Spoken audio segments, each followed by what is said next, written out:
ተስፋ እንዳትቆርጡ ሸይጣን ተስፋ ያስቆርጣል ይሄ ሁሉ ወንጀል ሰርተህ ጨፍረ ደንሰህ ዘለህ ሂጃብሽን አውልቀሽ እንደፈለግሽ ነሽ ዛሬ ልትመለሽ ትመጫለሽ አታፍሪም ይሄ ሁሉ አመት እንደፈለግሽ ነሽ الله من على لا تقنطوا من رحمة الله كالله أزنت تصفى عندات قرطو لمن إن الله يغفر الذنوب جميعا الله وانجلوك الباتك لا يمين رجيتانو إنه هو الغفور الرحيم إنه أرسو الجغازان أروح ريونا جيتانو وآنبوا إلى ربكم وأسلموا له ودقيتاتكم تملسوا لسوا مجاتكم ستو مولا ملو تقلل بلاتكم قبو من قبل أن يأتيكم العذاب በእናንተ ላይ ቅጣቱ ከመምጣቱ በፊት ثم لا تنصرون ከማ ትረዱ በፊት እርዳታው እናንተ ላይ ከማለቁ በፊት ማለት ነው አስቀድማችሁ ተውባ አድርጉ ሰውነን ወንጀል ላይ እንወድቃለን ሁሉ በኒ አደም خطا ነው የአደም ልጅ በአጠቃላይ ስተት ላይ ይወድቃል እኔ ጥብቁ ነው የሚል ማንንም የለም እንወድቃለን ሰሃቦችም ወድቀዋል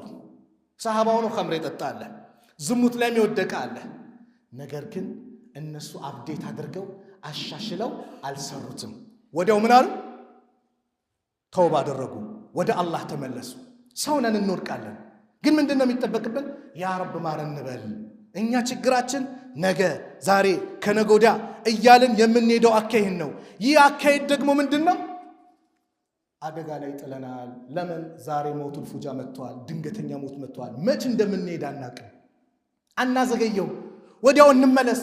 40 ዓመት ሲሞላኝ ሳገባ ይሄን እንጻ ስጨርስ ትምርቴን ስጨርስ የሆነ ነገር ላ ማንም ጊዜውን አቅም اذا جاء اجلهم لا يستأخرون ساعه ولا يستقدمون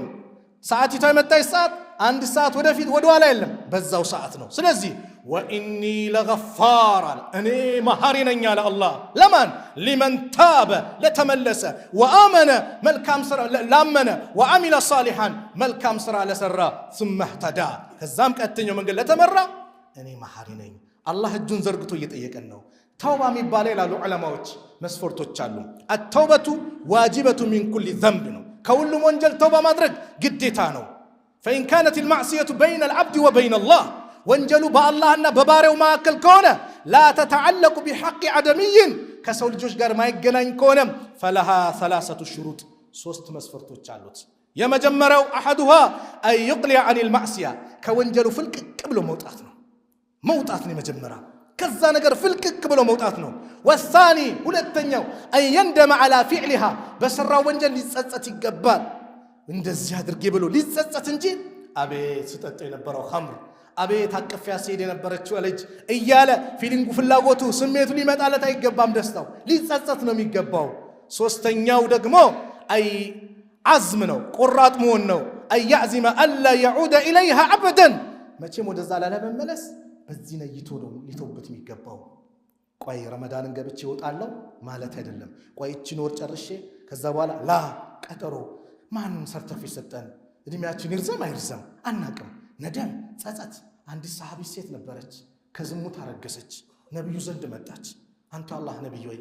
እኔ በዝሙት አርግዣለሁ ስለዚህ እስላማዊ ህግጋት በእኔ ላይ ይፈጸምብኛል ነብዩ ዞር አሉ ሂጂ ኢስቲግፋር አድርጊ አሏት አሁንም በዚህ ትመጣለች ኢስቲግፋር አድርጊ ይሏታል በጣም ኢስቲግፋር አድርጊ ሲሏት መዓዝ ኢብኑ ማሊክን እንደመለስከው ልትመልሰኝ ትፈልጋለህ እኔ ከዝሙት አርግዣለሁ ነው ማለት እኔ ላይ ቅጣቱ ይፈጸምብኝ አለች ያገባች ሴት አግብቶ የሚያክሰው እንደ እስላም ህግ ዝሙት ከፈጸመ ተቀጥቅጠው ነው የሚገደለው ነብዩ ግን ኢስቲግፋር አድርጊ ብለዋት ነበር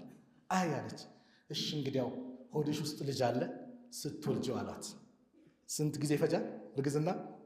9 ወር እያለቀሰች ያ ረብ ማረኝ ያለች ግን ሱብሃንአላህ ወለደችው ይሄ ወለድኩኝ ስትል ይሄማ መሽጡ ታቆመ ምግብ ሲበላው አላት ስንት አመት ይፈጃል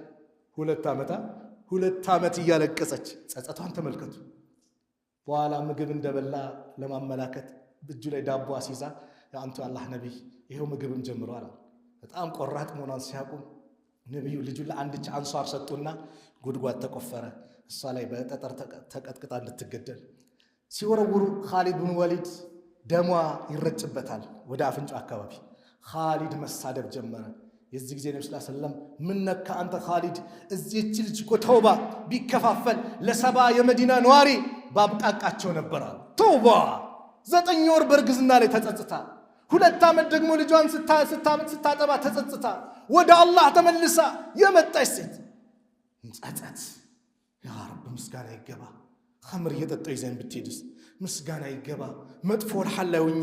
ሰላቴን ትቼ ይዘን ብትሄደኝ እያጭበረበርኩ ይዘን ብትሄድ ምን ይጠኝ ነበር ብለን አላህን ያመሰገንን ልንጸጸት ይገባል በዚህ መልኩ ከሆነ ምን ይሆናል ወንጀላችን አላህ Subhanahu Wa Ta'ala ይመራናል ስለዚህ ففروا الى الله ወደ አላህ ሽሹ